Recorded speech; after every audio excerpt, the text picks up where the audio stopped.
Hi everyone, and welcome again to my audiovisual channel.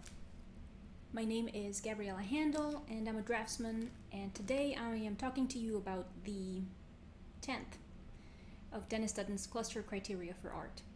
I'm going to read the corresponding excerpt and then I will muse about it a little bit. If you'd like to support my audiovisual channel, you can do so by liking and sharing this video and also by subscribing. These are all immediate and at no additional cost to you.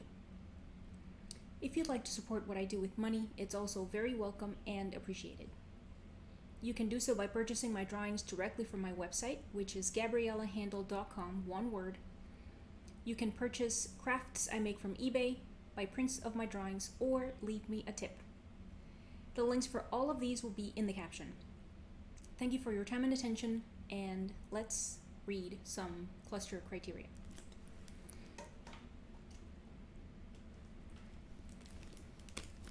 Okay. I hope I got the number right. I think it was 10th. Yes. The previous one was emotional saturation, which, as we remember, I didn't understand. Alright. So number 10 is intellectual challenge, and I'm going to review them as I have in previous episodes, just for consistency. Number 1 is direct pleasure. Number 2, skill and virtuosity. Number 3, style. Number 4, novelty and creativity. Number 5, criticism. Number 6, representation. Number 7, special focus.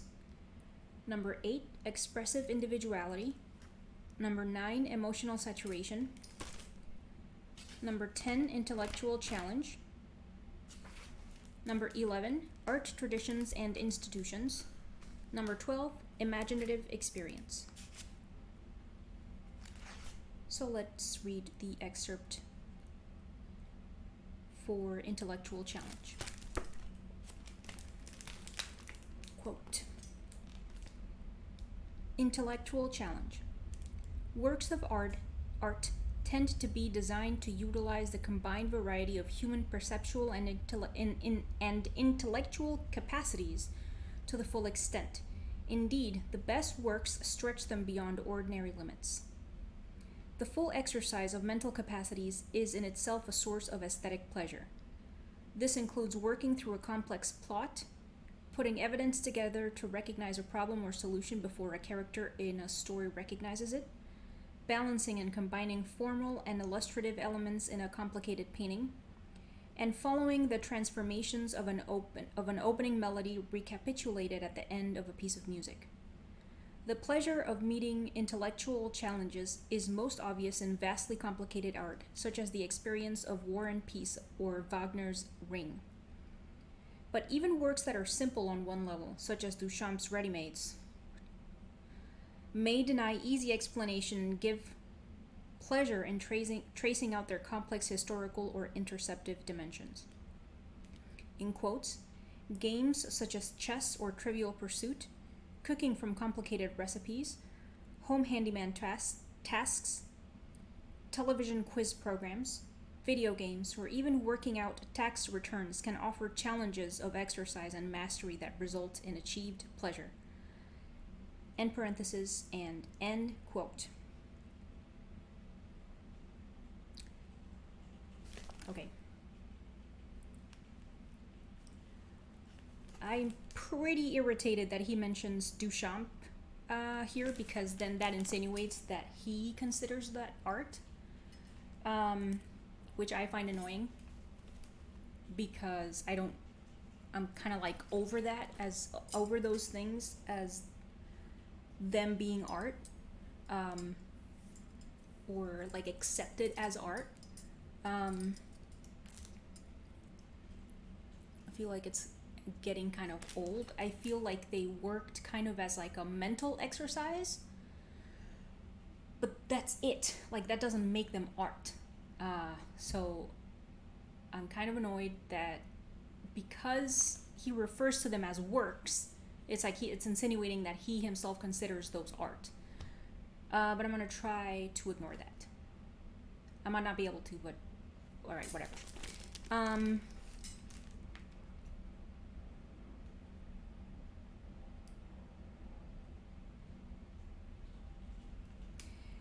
I kind of think the intellectual challenge that he's talking about comes, at least for me, like the challenge for me when contemplating a work of art and like the overlap with what he's talking about in this criteria for art is, I think that challenge is in staying and observing the work of art and then kind of noticing the characteristics of the work of art and noticing what kind of work the artist put into the work of art.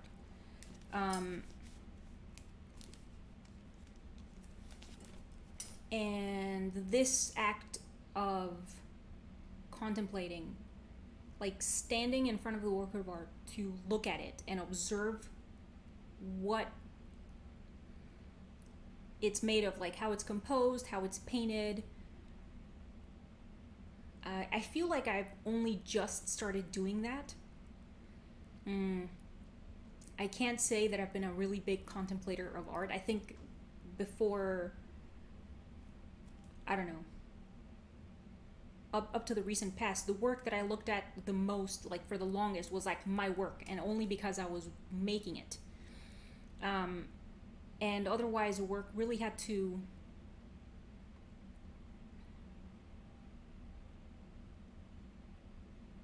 kind of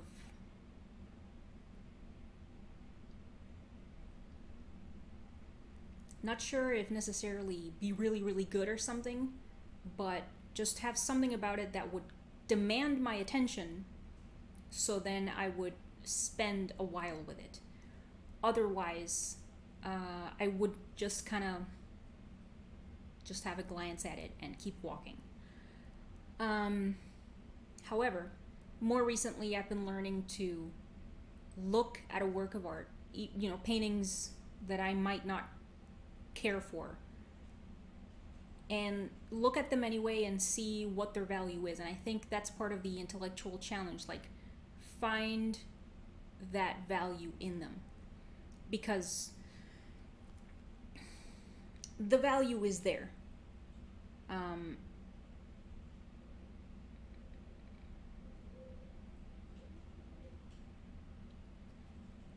In like trying to find, if there's a figure, like, where in the picture plane is a figure placed? Is it in the lower right corner? Is it in the center? Is it in the lower center? What did they do for atmospheric perspective or perspective in general? How did they choose to portray things that are closer versus things that are farther away? What palette did the artist use? What's their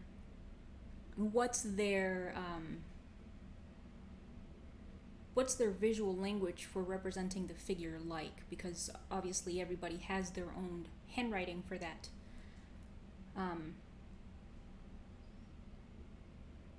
So, for example, a recent museum visit was to the Frick, and I greatly enjoyed it, and I found myself really enjoying paintings that I before, and when I say before, I think I mean like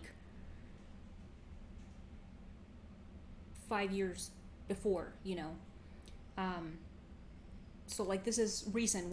It's like now that I'm trying to understand what art and beauty are, it's like now I'm making the effort to spend time with work and learn about it and stuff. So yeah, at the Frick, there's this painting by Holbein, the Younger, I think. What's the painting? I guess I could look it up. Alright, just give me a minute. I guess I could describe it. That's really annoying. It's this fancy guy with gold type, not a necklace because it kind of goes over his shoulders, that is made out of like the letter S, and he has like these sleeves that are like this amazing red velvet looking thing, and he has like a green curtain behind him with a rope, and the rope is making like a shadow that follows like the peaks and valleys of the curtain that the folds of the curtain makes. And that painting I don't think that I would have. It's like I wouldn't be surprised if I wouldn't have cared about it 6 years ago. But now I care about it. I spent several long minutes looking at it in a visit to the Frick recently. And there's all of this information, all of this amazing information, which I think is part of the intellectual challenge that Dutton is talking about with this, refers to in this criteria.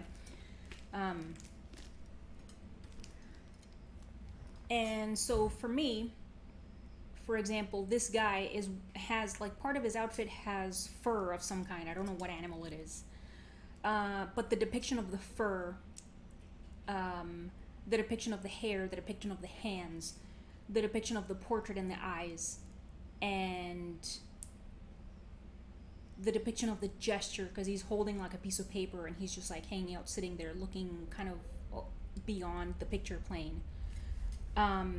The curtain behind him, and like what I described just now, the rope being on top of the curtain, and then the shadow of the rope following the folds of the curtain, the frilly things of the rope, the rope, like the texture of the rope, the depiction of the gold on him. I don't think I would have cared about any of that before. And I think looking for those things and finding them and then contemplating them, I think that's part of the intellectual challenge. I was actually kind of afraid that this, because like I've said a couple of times in this series, I don't review these things or rehearse the reading before doing the recording. And I didn't remember, because I already read through that part, and I didn't remember what he talked about in that part. And from just reading what it's called, intellectual challenge, I was afraid he would say something like, like the ready-mades. It was like, oh, is it or isn't it, or something stupid like that. And I guess I like that he doesn't, even though he does mention the ready-mades, which is really irritating, but whatever.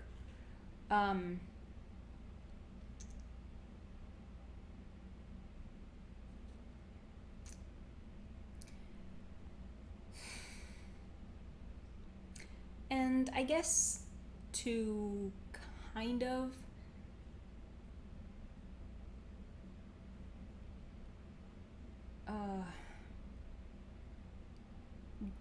I don't know, play devil's advocate or give the devil his due or something.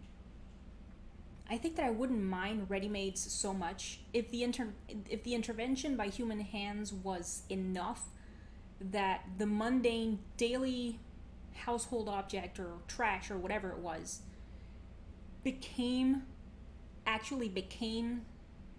something else, if it was different, if it was kind of elevated to the preciousness that a work of art has via the intervention of human hands, maybe I wouldn't mind so very much.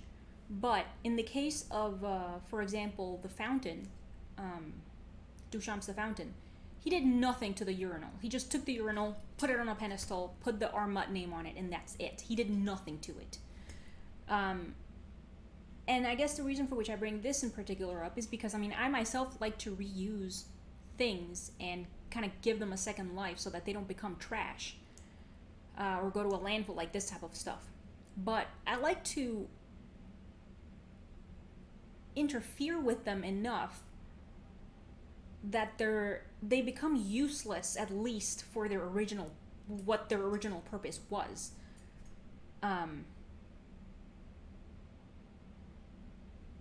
And just taking a urinal or it's like if I take a trash can and put it on a pedestal, it's like that's not good enough for me. Because the only intervention is like, I just thought of this as a piece of art, and that doesn't work for me. I don't know what would have to be done to a trash can for it to go through what I'm talking about here, because that's not an object that I see and I want to do stuff to.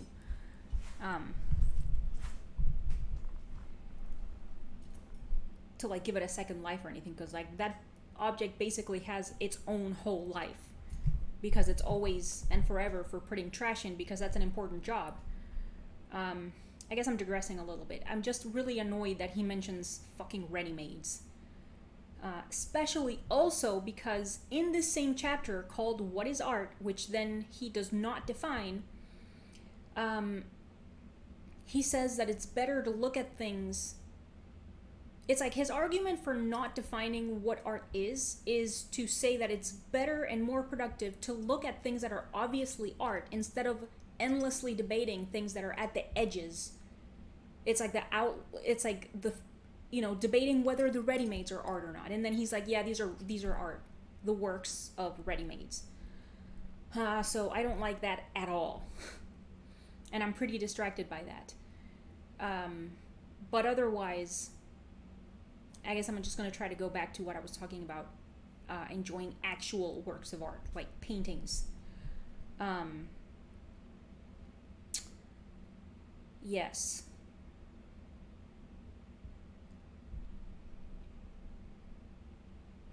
One of the things that really called my attention with that Holbein painting, which I still don't remember the name of which I still don't remember the name, is his treatment of edges. And I think just in general, in terms of skill of an artist, that seems like a really important thing to know, to learn how to treat your edges. Because since we're working on a two-dimensional surface, everything is made out of shapes because everything is flat.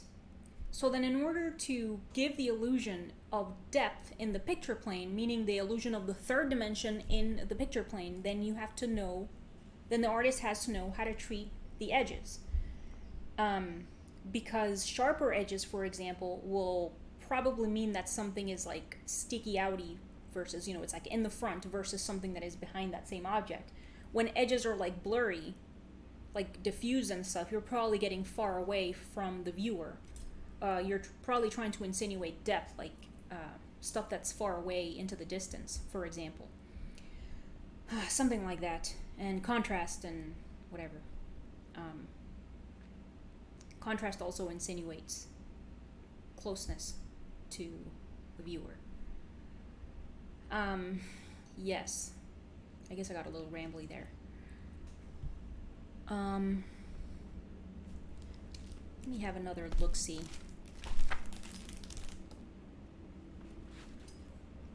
Just before deciding to close it out.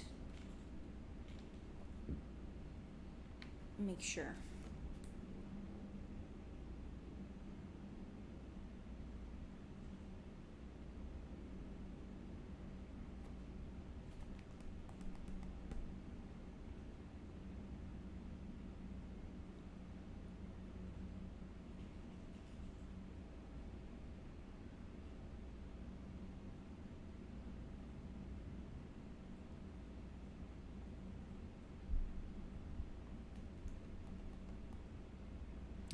Yeah, I think that's it.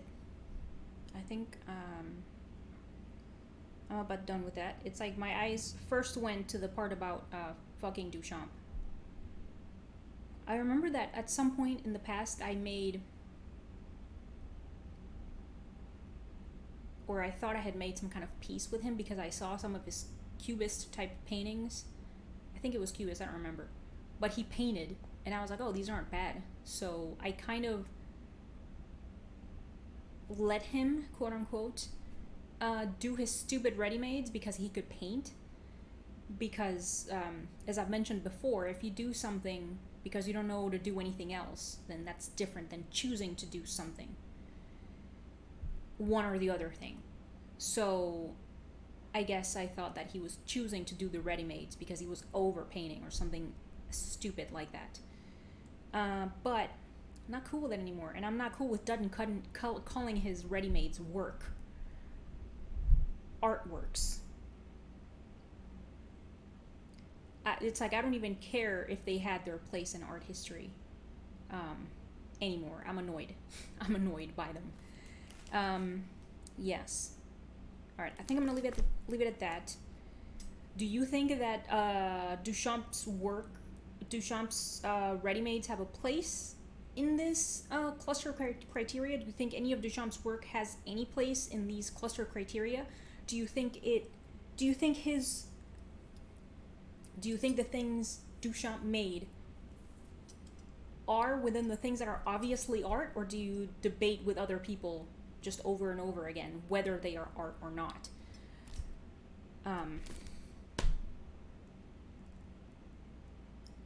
I'd like to know.